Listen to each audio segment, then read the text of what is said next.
What's going on, y'all? Welcome back to basketball. Your favorite sleep-deprived YouTuber is back. Your boy's been grinding some real basketball stuff today. None of this nonsense on YouTube and everything. But no, in all seriousness, apologies. I missed a video yesterday. Just did not have time after all my other, real-life basketball business stuff. But anyway, we're here to cover Summer League. Summer League is such a fun time. We're getting to see the development of a lot of players, and it's always a little bit messy at the end of the day, but I'm here to cover the last couple days of it. So hey, make sure you guys like, subscribe, and comment. I've responded to every single comment on my YouTube channel up to this point, even during the slow season. So hey, let's get into it. So, what I could do is I could go through all of these games individually and talk about each one, but in all honesty, I haven't watched most of these games. And what I did do is I kind of just went through and I've got my spreadsheet. For those of you that haven't been watching these videos, I have a spreadsheet that's just kind of pulling in the data as it comes in real time and updating all the things so we can have our reports and stuff.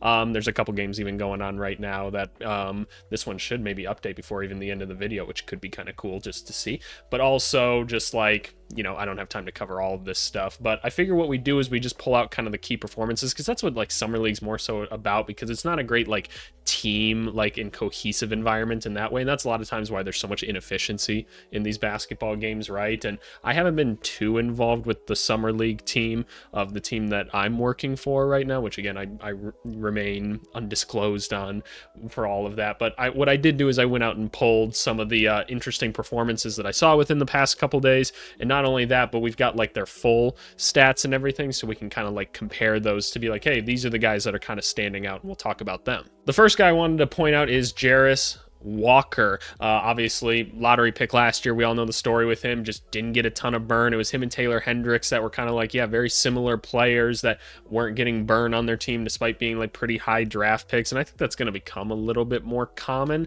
honestly, as it seems like players are coming to the league more and more unprepared. I wonder if there'll ever be a movement to where teams just start picking less and less of these really young guys, but I don't know at the end of the day. He's been putting on a pretty good performance overall. It's not like he's doing anything all that crazy. He's kind of just being smarter and stronger than everybody else out there. But the 47% from three and about 19 attempts, we'll take that right now, right? And I can't stress enough, I say this in all these videos, don't get too obsessed with these stats. I'll keep saying it. There's no correlation between Summer League success and NBA success. There's no correlation between Summer League failure and an NBA player. There just is not, right? It's such a different environment. It's such a different thing. There is no statistic out there that we find heavily correlates. There just really isn't. So, but we like to encourage the good things when they do happen, right? And we try to point out some of the flaws and maybe decision makings or things like that along the way. But Jarris Walker out there playing pretty well, all said and done. You can see he's contributing pretty highly in a lot of these different levels, except for this turnovers one. Might be trying to do a bit too much whenever he's not just getting those easy ones under the bucket. So something to kind of watch out for there. Wanted to pull out Jalen Wilson next. Jalen Wilson was a guy in the NBA last season playing for Brooklyn, for those of you that don't know, that he really kind of stepped onto the scene out of nowhere. I believe he was a second round pick, if I'm not mistaken, and he just came on and started playing solid basketball. And we were oh, interesting. Never really paid attention to this guy before, and now he's out there kind of contributing as a nice wing for Brooklyn. Maybe a nice little developmental piece for them. Just continuing to be super efficient in Summer League, hitting 48% of his threes here. He's shooting fine from the field, all said and done. I can't necessarily complain about it. The free throw percentage is good. Not getting a ton of rebounds or assists for his size, but he's keeping the turnovers low and just kind of hitting his shots out there. So we give him a lot of credit for that. I'm bringing up Dariq Whitehead next, and this is more so as an example of hey, Dariq Whitehead was a first round pick last year. He missed most of the season due to injury and everything. So this is a great time for him to get out there, just get his feet back under him. I'm showing you the statistics to basically tell you hey, I don't care right now. I really don't. A guy like this, for someone that I'm not personally that high, and I wasn't that high on him when they picked him, but he's a guy where it's okay, let him get his feet back under him, let him keep going, right? This is a great time for him to get back into shape and things. So hopefully this isn't a direct correlation to how his season's going to go for Brooklyn. I wanted to pull up Dasheen Nix here just because he's kind of been floating around the league for a while, and while he hasn't been the most efficient, it's not the greatest sample size in all honesty. He has one good game and all of a sudden these all look really, really good. So don't sweat that too much, but the rebounds and assists and steals have have all kind of been there. The turnovers aren't like that bad for NBA averages. That's not good, but like for summer league, honestly, like we take that 100%. So Deshaun Nix actually looked like a pretty solid player overall in this one, so shout out him. Bryce McGowan's, who he got a two-way with Portland, right? That's why I pulled him up. I'm struggling to remember it all. He did just put up a couple of good games in a row. He was a lot worse in some of these field goal percentage spots earlier in summer league, but he's starting to pick himself back up. He's keeping the turnovers low too, which is nice to see. You want to see that out of guys that have at least been in the NBA somewhat at this point. That's, I think, a nice thing to kind of see. So cool to see Bryce McGowan's there. Jordan Miller, probably MVP of summer league right now, continues to just be hot. 54 from the field, 57 from three. It's not a huge like amount of shots at the end of the day, but it's the free throws. Getting 30 free throws. We should have given credit to Deshaun Nix for this one too, because how many games is this for Nix? 3 and 3. Yeah, no, that's a lot of free throws, y'all, for how many shots. Nix has more free throws than field goal attempts. That's pretty statistically significant. That's pretty cool, all said and done. But no, Jordan Miller has been absolutely amazing. Is he going to find his way onto the court, though, for the Clippers? We'll continue to kind of ask that. And again, doesn't mean he's going to be able to do it in the NBA. Like, we could have a guy average 40 in summer league, and he might just be ass in the NBA. Like, that's how serious I am about this stuff. But there's a lot of guys at his position already on the Clippers, so it's like, what exactly are we going to get out of him? But 26 and a half a game, man, like, gotta be pretty good to do that. Jordan Hawkins is a guy that I really, really like. Summer league has not gone very well for him. You can tell he's out there. He's like, finally, I can play. I can get my shot attempts and everything. Like, this was a guy that was pretty dang good and when he was playing for the Pelicans during his rookie season, and then just a super deep team just kind of forced him out of the rotation. It's not like he ever really played bad, at least offensively. Like, you can say whatever you want about him defensively. I'm not sure he's ever going to be an elite defender, but nonetheless, he was very productive when he was out there. So you're just seeing that. You're seeing a good amount of rebounds for a guy that's pretty short and skinny, getting a couple steals per game. The turnovers have been high, so it hasn't been like the greatest performance overall. Like, it's not horrible, it's just not, it hasn't been good, and I feel like he's just kind of chucking to Chuck more so, where before, it's not like he was creating his shots for the Pelicans during the season. It was more so like people were keying in on other guys, and he was being opportunistic about the open looks he was getting, so maybe that's something to pay attention to. But David Roddy, a guy I have actually faced in person before, so he is a big boy.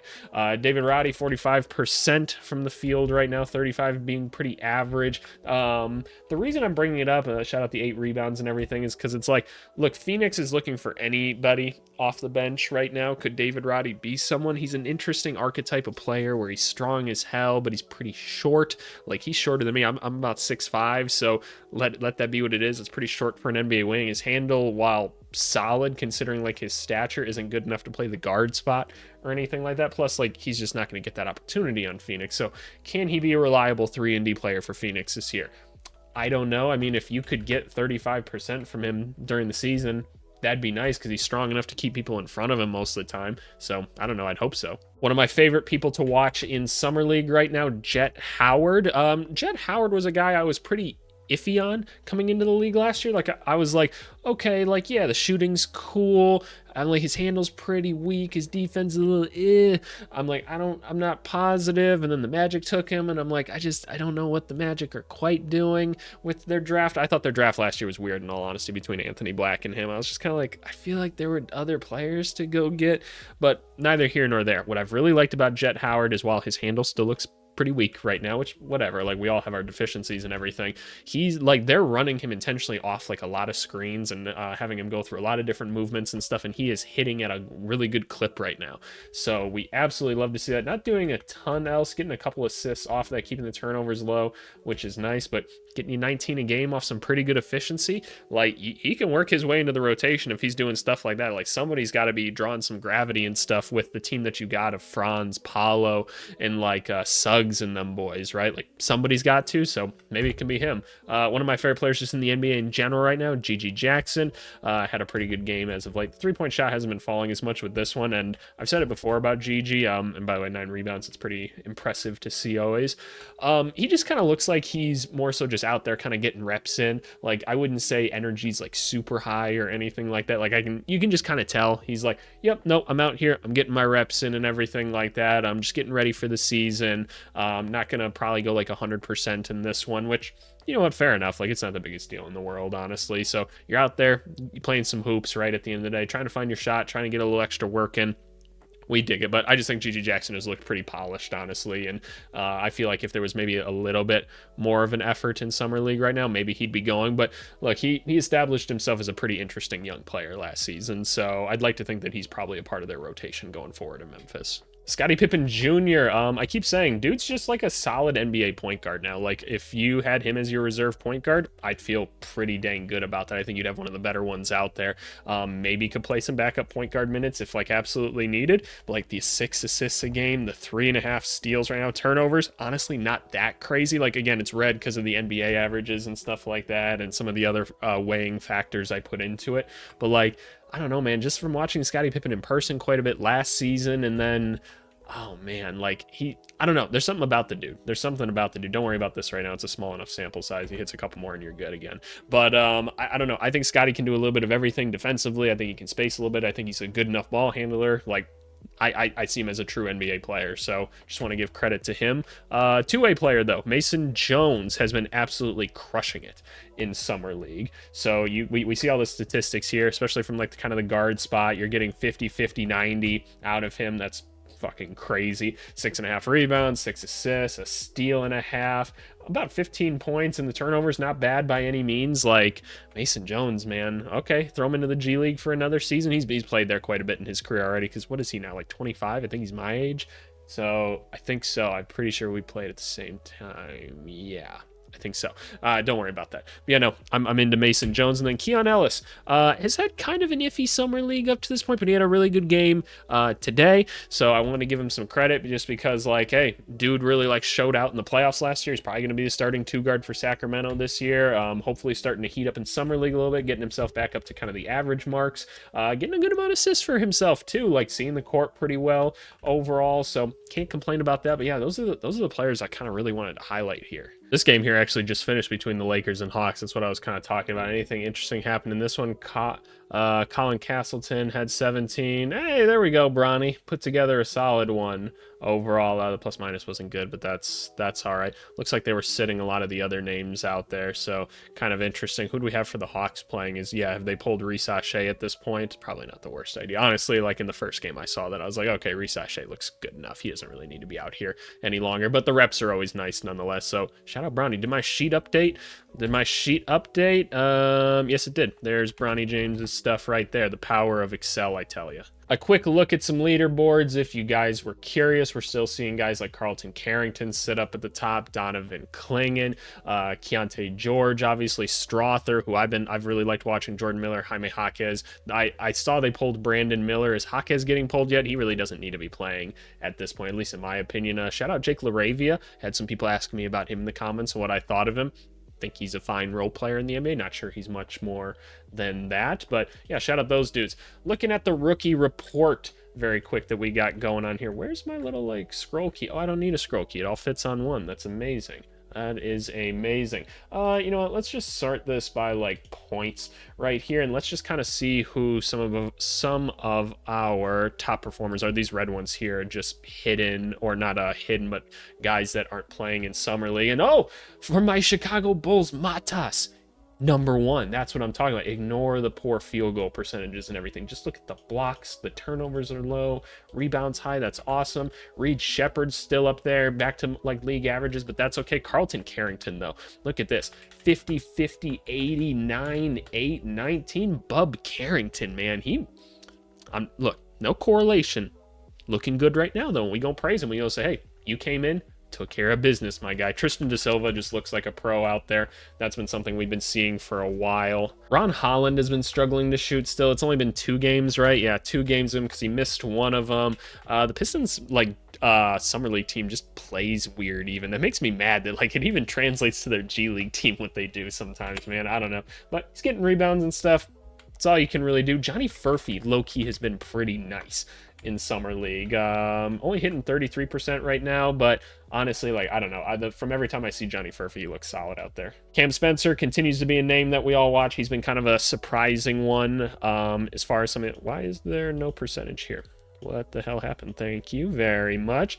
Dylan Jones, worried about his play style and how he translates to OKC. Think that one could be interesting. Jared McCain, he's been struggling a little bit while he's putting up like solid like points and everything. It hasn't been the most efficient so far. Can we give Tyler Smith some more minutes, please? I'd really like to see Tyler Smith get back on the court. And now here we kind of get into some more like inefficiencies from like Antonio Reeves. Rob Dillingham's been pretty rough. Like that's the thing. Rob Dillingham's always going to be kind of hit or miss with a lot of things. By the way, where is the other Timberwolf? There's Terrence Shannon. Yeah, Terrence Shannon's kind of just like been chilling. It seems like he's trying to let other people shoot. It almost feels like at this point. Sar's obviously been rough. Sar's been really rough. I see the memes on Twitter and everything. Some of y'all are cruel. Just leave the dude alone. It's not a big deal at the end of the day. Like Klingon's been rough too. He's rushed like every single shot he's taken up to this point. They're young. It's not a big deal at the end of the day. Sheed's been pretty solid in my opinion, despite some of the low like counting numbers. But otherwise, no, that's kind of what we're seeing out there. Baylor Shireman's cooled off a little bit more than where I thought he was going to be as well. But nonetheless, that's kind of my little report for you guys to listen to. Hopefully you guys are eating a nice snack or going for a walk while doing this, or maybe it's just Thursday at the office and you just really wanted to hear my voice and see me look into the camera and say, hey, how are you today? But I don't know, whatever you other sickos, you basketball sickos want to talk about and everything, you guys let me know in the comments. Otherwise, we'll talk to you guys later. Thanks so much, y'all. Bye.